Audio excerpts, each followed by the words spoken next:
करके एक प्रोसेस के माध्यम से घुलता है, मिलता है, यानी कि एब्जॉर्ब होता है।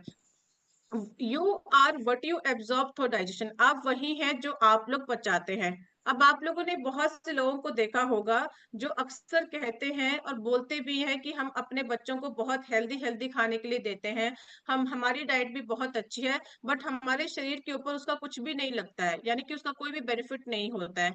तो अच्छा खाने के साथ साथ उसको डाइजेस्ट करना भी उतना ही ज्यादा इम्पोर्टेंट है अगर हम लोग अपनी सेहत की बात करें।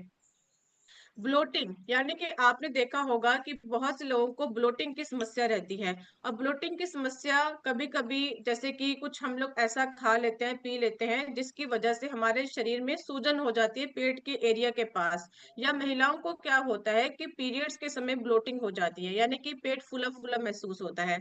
दूसरा, गैस, कॉन्स्टिपेशन, एसिडिटी, ये एक ऐसी समस्या है जो हमारे डाइजेशन से रिलेटेड है।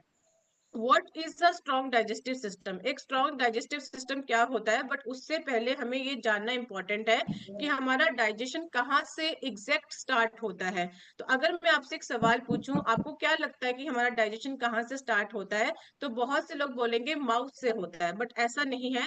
आज इस चीज को हम लोग प्रैक्टिकली इम्प्लीमेंट करके देखेंगे कि हमारा डाइजेशन कहाँ से स्टार्ट होता है। तो मैं चाहती हूँ कि आप लोग 10 सेकंड के लिए अपनी आईज को क्लोज करें और ऐसा सोचें कि आप एक नींबू को कट कर रहे हैं। नींबू को कट करने के बाद आप लोगों ने उस नींबू को एक पानी के गिलास में निचोड़ दिया, यानी कि उसका रस निकाल दिया।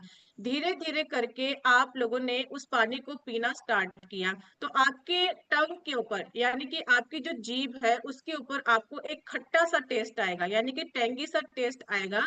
तो कहने का मतलब क्या हुआ, आप अपनी आंखें खोल सकते हैं। कहने का मतलब क्या हुआ कि जब आपने इस थॉट के बारे में सोचा, खट्टा चीज के बारे में सोचा, नींबू के बारे में सोचा और उसको पीना स्टार्ट किया, तो आपके माउथ में स्लाइवा, यानी कि वाटरी आपका माउथ होना स्टार्ट हो गया। तो कहने का मतलब क्या होता है कि आपके ब्रेन सेल्स एक्टिवेट होते हैं जो सलाइवा क्रिएट करते हैं, आपके माउथ में वाटर क्रिएट करते हैं। अब देखिए, जितना ज्यादा आपके माउथ में सलाइवा क्रिएट होता है उतना ही स्ट्रॉन्ग आपका डाइजेस्टिव सिस्टम रहेगा, क्योंकि उससे प्रॉपर लार बनती है और वो चबाने में आपको मदद करता है। तो अगर मैं कहूँ तो डाइजेशन आपका स्टार्ट होता है ब्रेन से। तो हमारा ब्रेन का शांत होना बहुत ज्यादा इंपॉर्टेंट है, क्योंकि जो गट ब्रेन एक्सिस है, यानी कि जो आपका पेट है और आपका दिमाग है, ये एक दूसरे के साथ इंटरकनेक्टेड है, एक दूसरे को कोऑर्डिनेट करने का काम करते हैं। अगर आपका ब्रेन अच्छे से बॉडी को सिग्नल नहीं देगा तो आपकी बॉडी वर्क नहीं करेगी। तो ब्रेन का शांत होना इंपॉर्टेंट है, क्योंकि जो ब्रेन है ये न्यूरोट्रांसमीटर एक्टिविटी को रेगुलेट करता है, यानी कि ये डिसाइड करेगा कि आप खुश हो, आप सैड हो, आपको एंजाइटी हो रही है, हर चीज को ये डिसाइड करता है। तो जिसकी वजह से आपके गट सिस्टम के ऊपर इसका इफेक्ट पड़ेगा। अब देखिए, जितने ज्यादा मात्रा में आपके शरीर में माइक्रोबायोटास होंगे, माइक्रोबायोटास क्या होते हैं, अच्छे बैक्टीरिया जो आपके खाने को डाइजेस्ट करने में, उसको पाचन शक्ति बढ़ाने में आपकी मदद करते हैं। आज इस मीटिंग के अंदर आपको बताया भी जाएगा कि कैसे आप लोग अपने शरीर में माइक्रोबायोटास को इंक्रीज कर सकते हैं, यानी कि बढ़ा सकते हैं। अब देखिए, प्रॉब्लम कहाँ पर होती है, पाचन संबंधी। हमें लगता है कि हमने कुछ ऐसा खा पी लिया जिसकी वजह से डाइजेस्ट नहीं हुआ, बट प्रॉब्लम कहीं और है। हम उसके ऊपर एक्चुअल जो प्रॉब्लम है उसके ऊपर जा ही नहीं पा रहे, उसको समझ ही नहीं पा रहे हैं।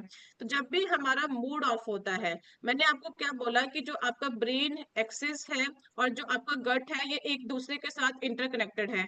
जब आपका मूड ही खराब रहेगा, आप टेंशन में रहेंगे और आप स्ट्रेस में अपने खाने को खा रहे हैं, तो उस खाने का कोई भी फायदा नहीं है, टू बी ऑनेस्ट, क्योंकि वो डाइजेस्ट ही नहीं हो पाएगा, उससे आपके शरीर में और प्रॉब्लम बनेगी। तो हमेशा हमने अपने ब्रेन को रिलैक्स करना है।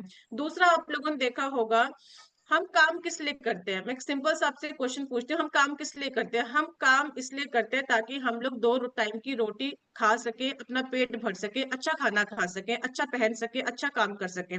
तो जिस चीज के लिए हम इतनी मेहनत कर रहे हैं, अगर उस चीज के लिए हम टाइम ही ना दे प्रॉपर तरीके से, उसका फायदा क्या है?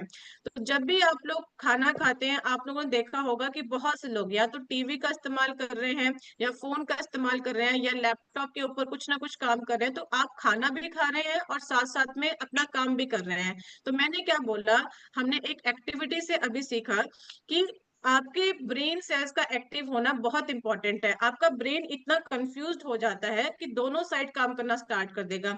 ना वो आपके काम के ऊपर फोकस कर पाएगा, ना आपके खाने के ऊपर फोकस कर पाएगा। तो उसका जो फोकस है वो डाइवर्ट हो जाएगा।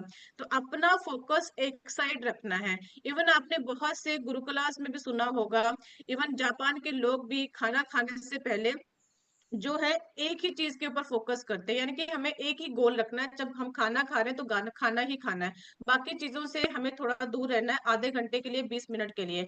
अब देखिए, एक स्ट्रॉन्ग डाइजेस्टिव सिस्टम क्या है, अगर हम सच में सीरियस हैं अपनी हेल्थ को लेकर और उसके ऊपर काम करने की आवश्यकता है, तो आज आप लोगों को 3 माध्यम बताए जाएंगे।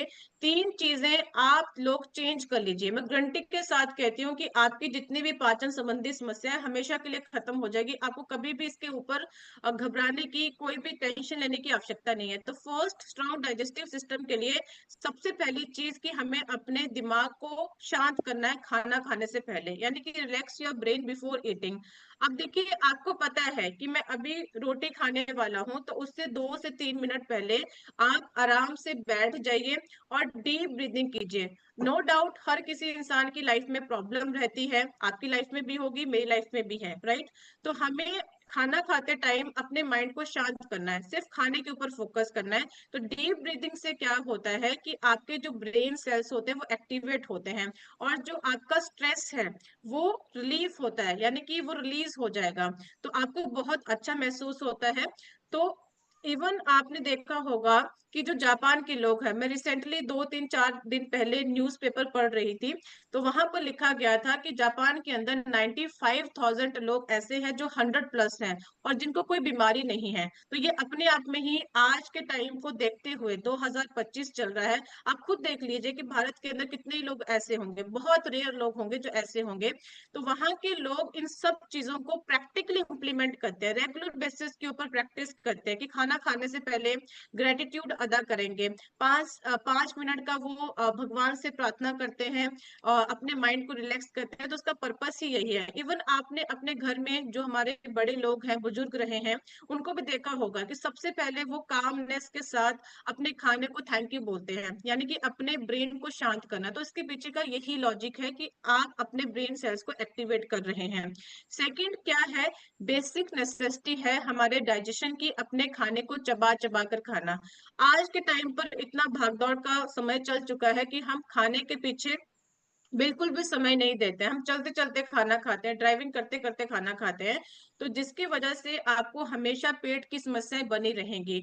तो हमें अपने खाने को आराम आराम से खाना है और इंजॉय करके खाना है, यानी कि हमें खाना खा के खुशी मिलनी चाहिए, हैप्पीनेस मिलनी चाहिए। अब देखिए, जिन लोगों को जल्दबाजी में खाने की आदत है, अगर मैं अपना एग्जांपल दूं, तो मुझे भी सेम हैबिट थी आज से 2-3 साल पहले, टू बी ऑनेस्ट। तो मैं भी बहुत जल्दी जल्दी खाना खाती थी, जिसकी वजह से मेरा वेट काफी ज्यादा इंक्रीज हो चुका था।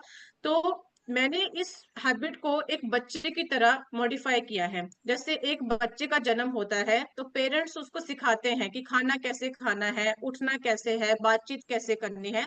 तो उसी तरीके से अगर आपकी ये हैबिट खराब हो चुकी है, तो उसको सही करने के लिए हमें एक बार बच्चा बनने की आवश्यकता है। क्योंकि मैं इसलिए बोल रही हूँ, करने के लिए तो बहुत इजी है, बट अगर आप लोग इस तरीके से करेंगे तो आपको मजा आएगा और आपको महसूस भी नहीं होगा कि आप कुछ चेंज कर रहे हैं। आपको बहुत अच्छे तरीके से वो चीज को आप प्रैक्टिकली इंप्लीमेंट कर पाएंगे। तो एक बच्चे को जब आप खाना देते हैं तो उसको छोटे छोटे स्मॉल पीसेस के अंदर देते हैं कि बच्चा आराम आराम से खाने को एंजॉय करके खाए। तो आप कुछ समय के लिए, 10 से 15-20 दिन के लिए अपने आप को एक बच्चा समझ लीजिए, क्योंकि आप भी एक नई चीज को सीख रहे हैं। तो जब भी आप लोग खाना खा रहे हैं, जिन लोगों को जल्दी खाने की हैबिट है, तो अपने खाने को छोटे छोटे पीसेस में कट डाउन कर लीजिए, जिससे आपका जो खाना है वो आराम आराम से ही खाया जाएगा। अब देखिए, जब भी आप लोग खाना खा रहे हैं तो खाना खाते समय किसी से बातचीत मत कीजिए, सिर्फ अपने खाने के ऊपर फोकस कीजिए और खाने को माउथ क्लोज करके खाना है। क्योंकि जब आप लोग माउथ को क्लोज करके खाते हैं तो सर्कुलर मोशन में आपका जो खाना है उसकी मूवमेंट होती है, और ये आपके डाइजेस्ट करने में आपकी मदद करता है। थर्ड, अपने खाने की बाइट को 32 टाइम्स चबाएं, यानी कि 32 बार चबाना है। अब यहाँ पर थोड़ा सा आपको टीडियस लगेगा कि मैम क्या बोल रही हैं, कि एक बाइट को हम लोग कैसे 32 टाइम्स बार चबा सकते हैं। थोड़ा मुश्किल है, सुनने में मुश्किल लगा है तो करने में तो और भी मुश्किल लगेगा, नो डाउट, बट हमें करना तो है ही है। तो इस चीज को हम लोग कैसे इम्प्लीमेंट कर सकते हैं कि हफ्ते के लिए आप लोग डिसाइड कीजिए कि